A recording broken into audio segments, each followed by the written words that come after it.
Tonight at 6. Good morning. Dallas, Texas, 25 years ago.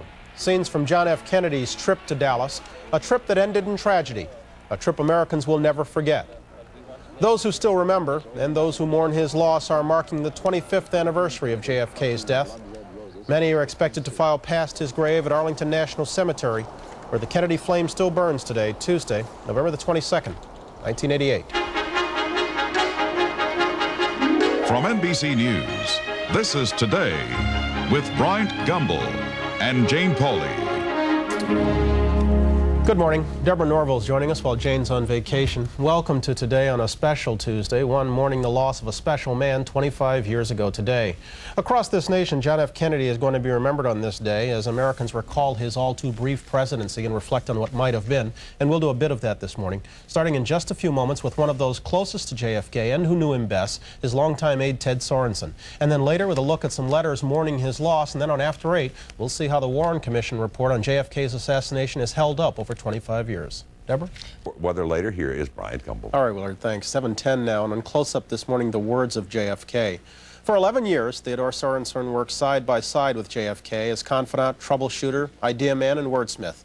As chief counsel to the president, he was also one of JFK's major speechwriters, contributing to, among other things, Kennedy's famous inaugural address. I do not believe that any of us would exchange places with any other people or any other generation. The energy, the faith, the devotion which we bring to this endeavor will light our country and all who serve it. And so, my fellow Americans, ask not what your country can do for you, ask what you can do for your country. Theodore Sorensen has collected some of JFK's most important speeches and writings in a book entitled Let the Word Go Forth. Good morning, Mr. Sorensen. Good morning, Brian. Let me clarify something off the top. How much of his speeches did JFK write himself? Particularly that one.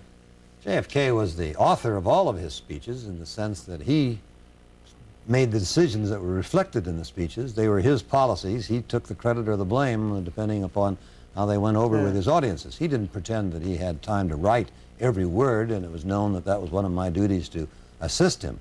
But he made the decisions. All were very different, but what were the common elements to be found in, if we could characterize them as such, a Kennedy speech? He used simple words in a simple, straightforward way. There wasn't the highfalutin adjectives and long, repetitive phrases that bore people in most political speeches. But he did believe in using the presidency as, can I say, a pulpit in which to lay the outline of his vision of America? He did indeed. He felt that eloquence, powerful oratory was a way of getting his program across. Let's take a look at another speech of his, this one from 1963, when he went on television and called on the nation to support his civil rights bill in a speech that you called one of his best. If an American, because his skin is dark, cannot eat lunch in a restaurant open to the public, if he cannot send his children to the best public school available, if he cannot vote for the public officials who represent him, if, in short, he cannot enjoy the full and free life which all of us want, then who among us would be content? Why do you think that one of his best? It was one of his most important. It was the first time the President of the United States had ever placed the majesty and power of his office at the front of the Civil Rights March and declared that all forms of segregation and discrimination based on color were to be banished from this country. And yet Kennedy's been broadly criticized for what his critics see as foot-dragging on with a Dixiecrat Congress at the time on the civil rights issue. I'm sure if I had been a black in the South in 1963, I would have thought the president was moving too slowly to recognize my rights. If I'd been a member of the Congress in the 1963, I would have said, and many of them did say, the president is moving much too fast on this. He's going to destroy his entire legislative program. Let's take a look at another speech, this one very memorable for a lot of folks, delivered in the shadow of the Berlin Wall. Today, in the world of freedom, the proudest boast is Ich bin ein Berliner. Was he aware of his flair for the dramatic in his speeches? I don't know that he was aware of the power that he had in each and every speech, but yes, he wanted to get his points across with as much clarity and power as possible. He knew that was the success to not only getting elected, but getting his views across. You were close to him, though I doubt a day passes that you don't think of him. It's true. On this day, what are your thoughts? It's a sad day for me, Brian, because those 11 years were the most important and the most challenging years of my life. I have to think back to my visits with him at the end of each day in the White House, to the times that we traveled the country together, the two of us, just an entire campaign team looking for the presidency, the times that he was nice to me personally, nice to my sons. He was a great friend as well as my boss. The memories are personal. They were very personal. Theodore Sorensen, thanks very much for coming and sharing with us. I appreciate it. My pleasure. It's 1/4 the hour. We're going to come back in just a moment after a break. This is Today on NBC.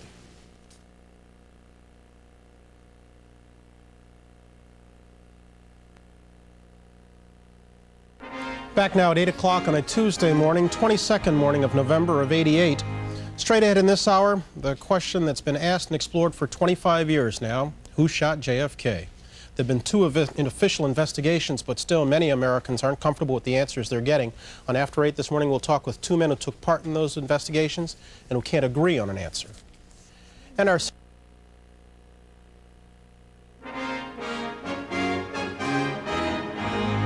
On After 8 this morning, the Warren Commission report 25 years later. 5 days after the assassination of JFK, Chief Justice Earl Warren was appointed chairman of a Blue Ribbon Fact-Finding Commission empowered to investigate the shooting in Dallas. The commission focused on, among other things, Lee Harvey Oswald. Well, I hope, above all else, it can set to rest many of the questions and many of the rumors that have been rampant since that fateful day about the circumstances and about the individual most concerned about the background of Oswald, the circumstances surrounding him, whether or not he was acting by himself or in concert with others. After a year of investigation, the Warren Commission concluded that Lee Harvey Oswald, acting alone, fired 3 shots from the Texas School Book Depository, 2 of which struck Kennedy from behind. And that Jack Ruby, also acting alone, killed Oswald out of the overwhelming sadness he felt for the Kennedy family. 15 years later, in 1979, after 2.5 years of research, the House Select Committee on Assassinations agreed with the conclusions, but went one step further. On the basis of acoustical evidence, the House Committee concluded that a 4th shot was fired at the motorcade. It appears that with a probability of 95% or better, there was indeed a shot fired from the grassy knoll. Robert Blakey was chief counsel to the House Select Committee on Assassinations. He's presently a professor at Notre Dame University. In the simplest of terms, what's the basis for citing a 4th shot? 2 things. The testimony of witnesses in the plaza. There are approximately 20 witnesses in the plaza who said a shot was fired from the grassy knoll. There were at least 4 witnesses, including an FBI agent, a Secret Service agent, a Dallas policeman, and Abraham Zapruder himself, who differentiated shots from 2 directions. That plus the acoustics, which are today not as in good a shape as they were 10 years ago, say that there were 2 shooters in the plaza. Do you doubt the Warren Commission acted in good faith? No. I think they absolutely conducted a fair and honest investigation to the best of their ability. Unfortunately, the final report was written largely as a brief in behalf of their own position. So when the critics got in and found out that there was contradictory evidence, the brief character of the report undermined their basic judgments. David Bellin was counsel to the Warren Commission. He is the author of Final Disclosure, subtitled The Full Truth About the Assassination of President Kennedy. How's the idea of a 4th shot strike you? There was no 4th shot. The physical evidence shows there was no 4th shot. The evidence upon which the 4th shot is supposedly based has been really disproven by a subsequent investigation by the Committee on Ballistic Acoustics of the National Research Council. They not only found there was no scientific basis for a 4th shot, but they found the point at which the 4th shot supposedly occurred was 1 minute after the assassination, and there are a lot of physical attributes which would prove there was no forced shot. Now, the only place that people saw a gunman actually fire was in the school book depository building, 6th floor window.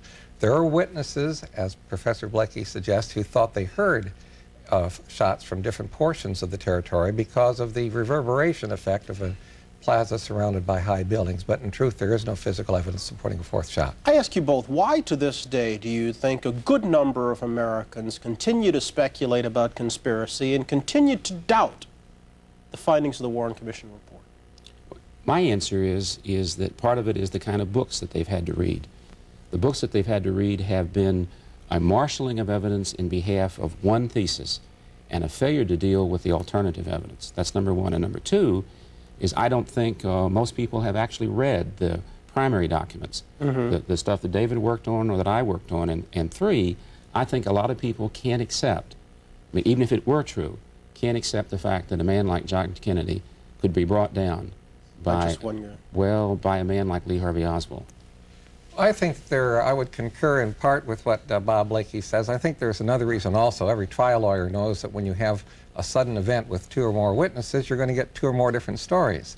And if you want to pick and choose a snippet here and a snippet there, you can come up with a plausible theory that to the uneducated person might seem correct, although it's wrong. Now, actually, there are most areas, except for the acoustical evidence and except for the conclusion that Jack Ruby may have been conspiratorially involved, Bob Blakey and I agree, and principally the so-called single bullet theory that the bullet that passed through President Kennedy's neck that first struck him struck Governor Connally behind him. But what you will find is on the panel shows and these other books that Bob Blakey refers to, out of 20 doctors who examined these autopsy photographs and x-rays, 19 of whom say conclusively all of the shots came from the rear.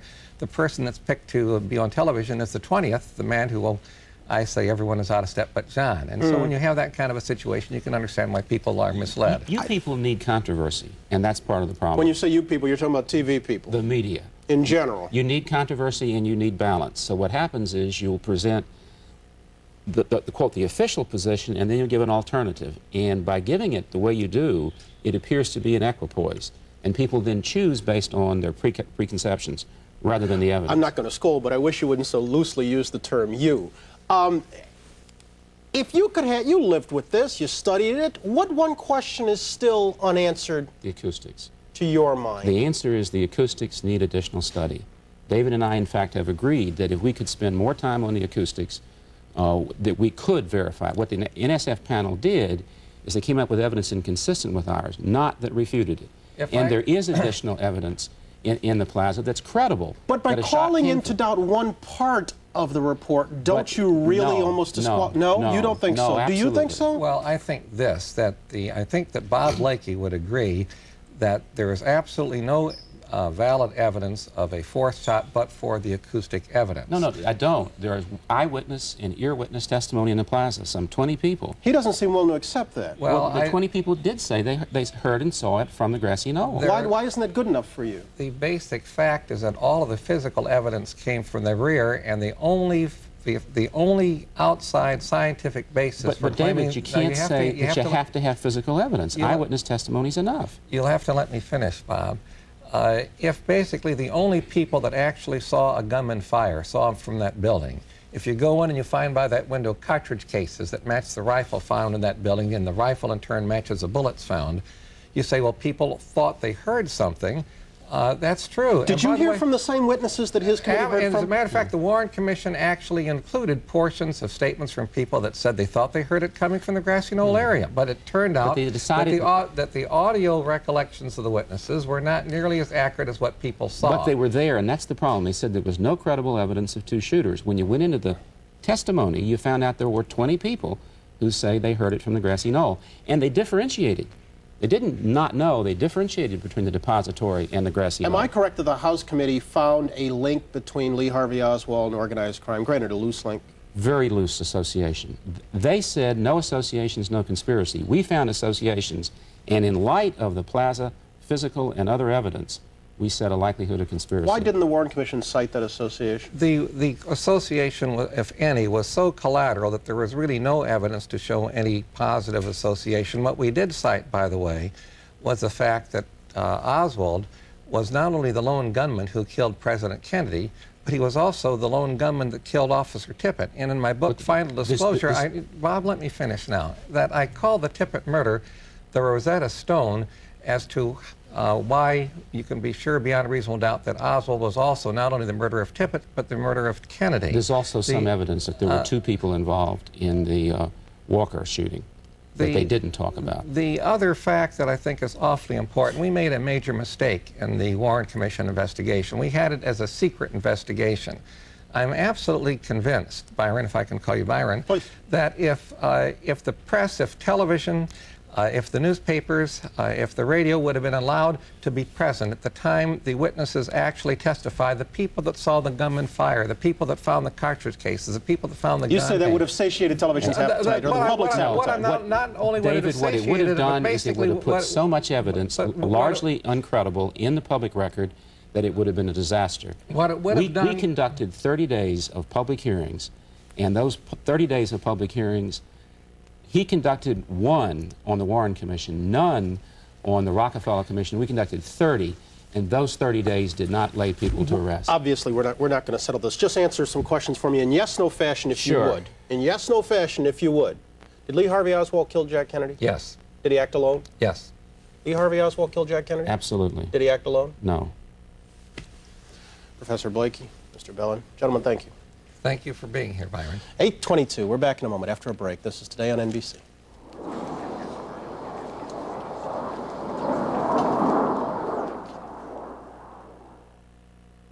When President Kennedy was killed, more than 1 million Americans wrote and sent letters to the fallen president's widow and her family. Americans of all ages took the time to not only express their sense of grief, but also to tell Mrs. Kennedy what her husband meant to them. He just wasn't a president. He was someone you felt involved with. I mean, he was out on the lawn playing football with the kids, sailing. He wasn't removed like so many presidents were. You know, he was a person. As a youngster, Deborah Lynn Dills had worked for the Kennedy campaign and saw him arrive in Dallas that fateful day. She remembers it as a difficult time. The atmosphere in Texas at the time was, you know, not a Kennedy state, and especially Dallas. And the newspapers and stuff that morning, there was a lot of hate. The assassination was her first exposure to violence. It was also a blow to her Texas pride. And the only way she thought she could strike back was with her pen. Dear Mrs. Kennedy, I'm very sorry about your husband's death. I'm also ashamed. When I heard your husband's speech that fatal morning, I was glowing with pride because of the nice things he'd said about Texans. But now I'm ashamed that I am a Texan. You and the children have suffered a great loss, and I feel as if I have too. All my love and best wishes for the future. Love, Deborah Lynn Dills. Dear Mrs. Kennedy. For Mary Ann Brodus of Lexington, Kentucky, her letter to Jackie offered a chance to express her appreciation of JFK. I have thought much and silently grieved much, but I feel compelled to write, not of my grief, but of my joy. Joy that he was able in his time to turn the tide, to renew America, to rub the tarnish off and show her more shining face to the world.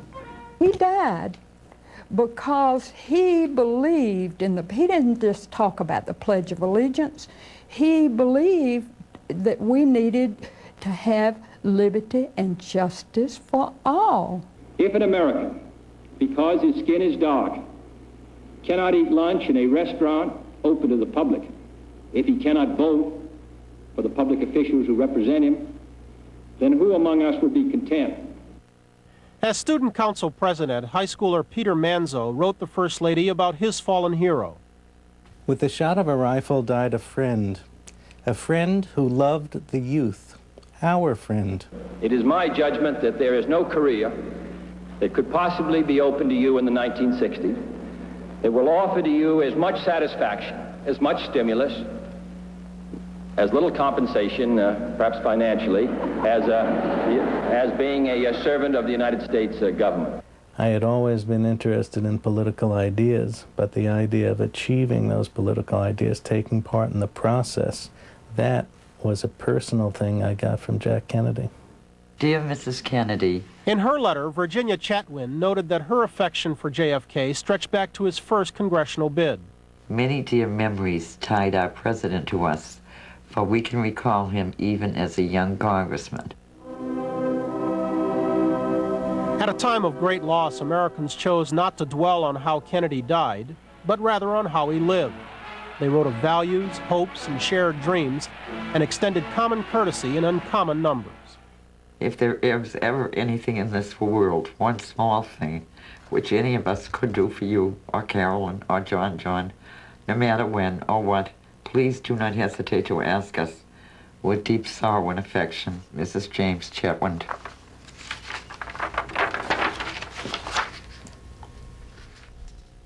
All of the letters sent to JFK's family in the days after his death are archived and are available for viewing at the John F. Kennedy Library in Boston. 8:45, we're back after station break. Series on Aging was good. Thank you. A lot of bottom line accomplishments to it, I think. Cause for concern. On this particular day, we're talking out in the hall. Everybody's just kind of sitting around talking, as I imagine most Americans will be on this day, about where they were 25 years ago when the word came down. You never told me. I was in kindergarten. Yeah. Time does fly, doesn't it? John Fitzgerald Kennedy only had 1,000 days in the White House, but even in that short a time, it is clear that he was somebody special, somebody who will always be remembered for his words of inspiration, his values, his words of hope. Here now some sounds and sights of a president remembered a quarter of a century after his tragic death, quarter of a century after a great loss. Let the word go forth from this time and place to friend and foe alike that the torch has been passed to a new generation of Americans born in this century, tempered by war, disciplined by a hard and bitter peace, proud of our ancient heritage, and unwilling to witness or permit the slow undoing of those human rights to which this nation has always been committed and to which we are committed today at home and around the world.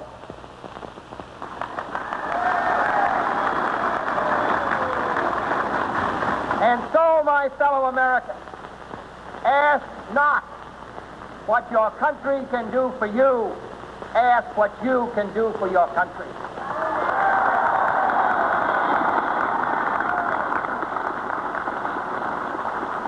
With a good conscience, our only sure reward, with history the final judge of our deeds, let us go forth to lead the land we love, asking his blessing and his help, but knowing that here on earth, God's work must truly be our own.